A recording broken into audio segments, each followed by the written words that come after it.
Quite a bit. What you want to say, Henry? Sorry, go on. When you said about system players, Thierry and we went to Barcelona and was a legit system player. He wasn't a striker. He was put on the left, and if he didn't perform, he was hooked.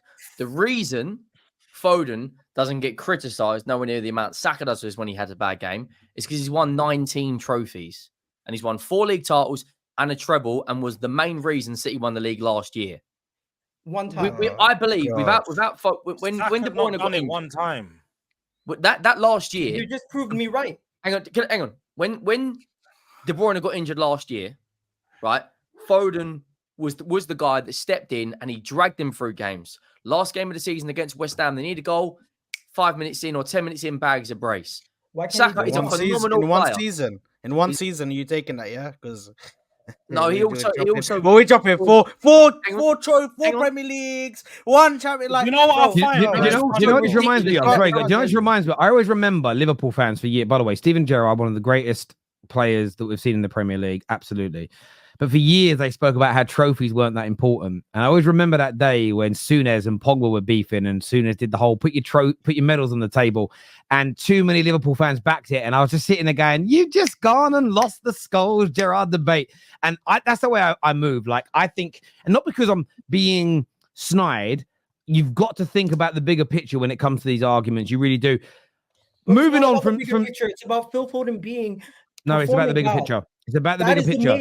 Stop making side arguments, Terry. The main argument is about Phil Foden. No one cares about the side argument. No, we do care about the side argument because your overarching criticism of him has deeper ramifications and a ripple effect.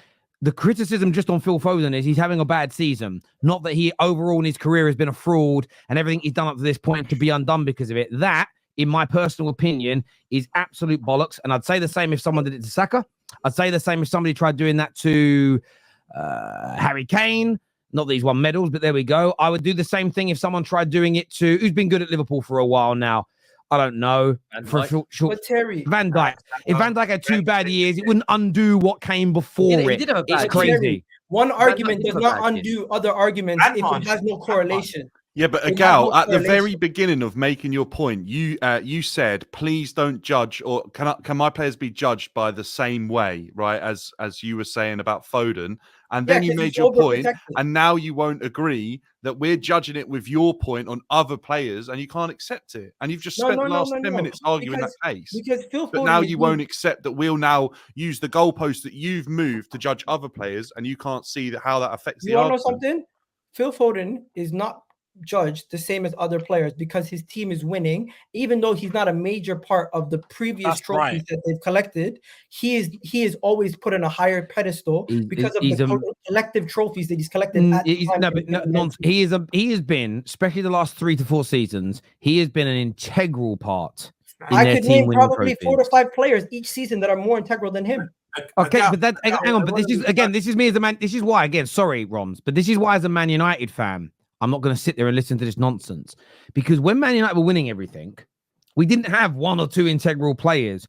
We had like fucking 9 of the bastards. Neville was integral. Neville was integral. Irwin was integral. Stam was integral. Beckham was integral. Scholes was integral. Keane was integral. Cole, York, Solskjaer, Sheringham. It isn't just 1 or 2 players are integral. Sheringham is not on their level. Who? What? Sorry, what? Sheringham is not on the same level as I'm talking about integral players to a particular team. Okay. If you don't think that I'm not saying that there aren't players more integral than Phil Foden, but to suggest that he's not part of the integral group is, in my opinion, a lie. It's just a bold, you know how I know it's true? lie. You know how I know it's true? You know how I know it's true? Because if Phil Foden missed the entire season, they won't miss him as much as they would miss some of the other pieces like Kevin De Bruyne, Rodri, Gundogan the season when he basically they won a Premier League season when KDB missed the whole campaign. That doesn't stop KDB being the top 5 midfielders in Premier League history. This is crazy logic, Igal. Because he performed crazy. Because he performed in many. So can I ask you a question, Igal? Say you win the league. Say Arsenal win the league. Sorry. Say Arsenal win the league. How dare you compare KDB to Phil Foden? Arsenal win the league this season, and then next year you retain it, but Saka's out for the most of the campaign. Would that prove that Saka's not integral to your team?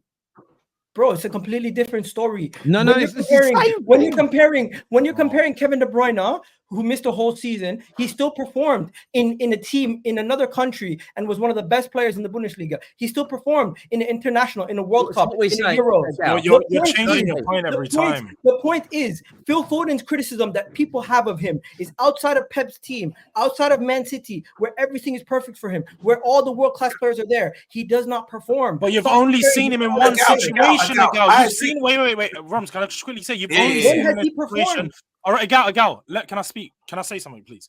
You've only seen him in one situation under a shit England manager. We need to have it right. Gareth Southgate was not a good manager, not a good system, didn't have anything in place. Yes, Saka might have performed. That's what you're going to go. Other players performed under Southgate. Cool.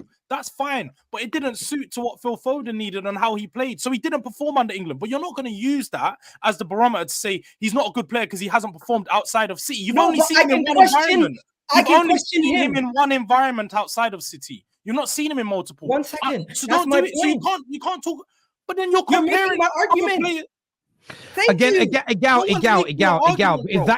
if that's your argument, I'll go back to the Thierry Henry point. We have when it comes to Premier League GOAT, that means what you did for a Premier League team, yes or no? He's not on this level.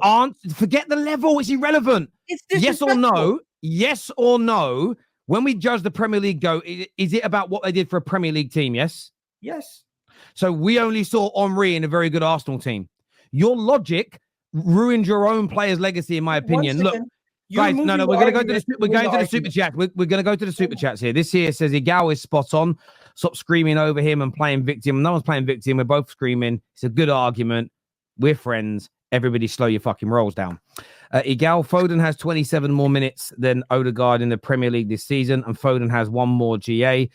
If Foden has been bad, what does that say about Odegaard? He's been injured, you bozo, Zane. Hang on. No. His injury is irrelevant, but 27 more minutes. He's talking about the minutes played per return. This is pathetic. Oh my god! Why is it pathetic when 27 minutes is barely? Why is Phil Foden not playing? Is he injured? Agal, you use penalties. He was at the start of the season. He was not anymore. But Terry, quickly.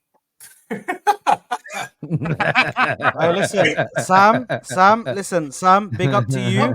But I know when I forwarded those stats to Terry, you got rattled. I understand. Is that what it is? Is that what it is? So good. This here says, I'm an Enzo supporter and think he can be a world class. I think he means Enzo Fernandez. But I'm starting to think the Premier League isn't for him. Maybe Real Madrid come in for him as the Kroos replacement. Wouldn't it be amazing if he was amazing for Real Madrid? Couldn't do it here.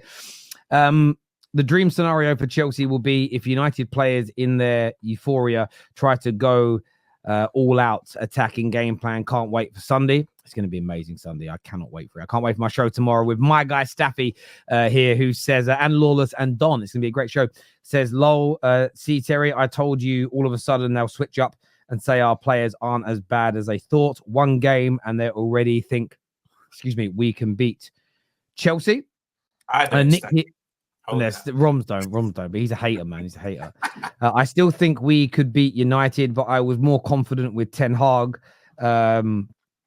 Was behind the wheel. 2-2 draw, but I wouldn't be surprised if United won. That is from Nick. I enjoy watching yesterday's match between Arsenal and Preston. Funny how not having VAR made the game more enjoyable. For once, the match focus was on the players and not the referees. But you know what's crazy, though? I don't miss VAR. I miss it for things like offside. Does that make sense? Because there were a couple of goals scored by a number of our teams yesterday that looked like they were proper offside, but that's another conversation for another day. D here says, Igal spoke so much sense in the last section. Well, we can all agree to disagree on this one. I think, listen, I have no issue with Igal's logic as long as he's prepared that his logic will rip away from some of his own players, past and present and in the future, by using that. And I think I agree with Igal in the sense of the way people try and use that same logic against Arsenal players is wrong. That's why I defend them. But I think the remedy for that is to stand up and push back against it for everybody and be integral, as opposed to joining. It reminds me of my dad used to say, well, if James jumps off a cliff, you wouldn't join him, would you? It's a bit like that. Do you know what I'm saying? I wouldn't follow suit. You know what? I just sorry, mate, go on. With Gal, he's been poor this season, but I just don't agree. His last 8 months define what he's done in his career. I'm not saying it does, but it does open your eyes to can he do it outside of perfect circumstances? Well, again, that's a very different question to if he doesn't perform this year. Well, no, but your argument, what you said is if he doesn't perform this season, we have to start questioning everything that's come before it. Yeah, because everything that came before it came in the perfect circumstances. Okay. So again, every player that's delivered, but in a good team in the Premier League, we should actually question whether they're really that good or not. No, but Terry, what you're doing, Terry, one second, Terry, once again, unfortunately, you are changing the argument to apply it to everybody when circumstances apply differently. When you make an argument for someone, because not every you can't have a singular argument for Foden and not anybody else. 1 second, you always explaining to me why I'm wrong. Let me explain to you why you're wrong, Terry. The reason why you're wrong, you're trying to compare one player who's played for Man City and his country to players who've played in multiple different teams, multiple different systems, and have had multiple seasons and other circumstances where they've been good. You can't make that comparison. If you're going to compare Phil Foden, you have to compare it to somebody else who's only been at one club. Terry did it with Gerrard. He literally explained Gerrard. Okay, so Steven Gerrard cannot be compared to Phil Foden because he performed for his team. Did he? Because Phil Foden got further in every competition. And his team that was in different systems. Gerrard never won a league. Hang on, but there was. But again, stop making Gerrard wasn't great. Gerrard wasn't great under Roy Hodgson. He was still a good player. He wasn't like, again, it's the better the team, the better the manager, and the better the team. The better Terry, the team. This is where I got to disagree. He wasn't Gerrard at his peak under Roy Hodgson, but he was still another player's best. Yeah, he was still good. But the point is, when the Gerrard that we all remember and is famous for was all produced in Liverpool's better teams in that era.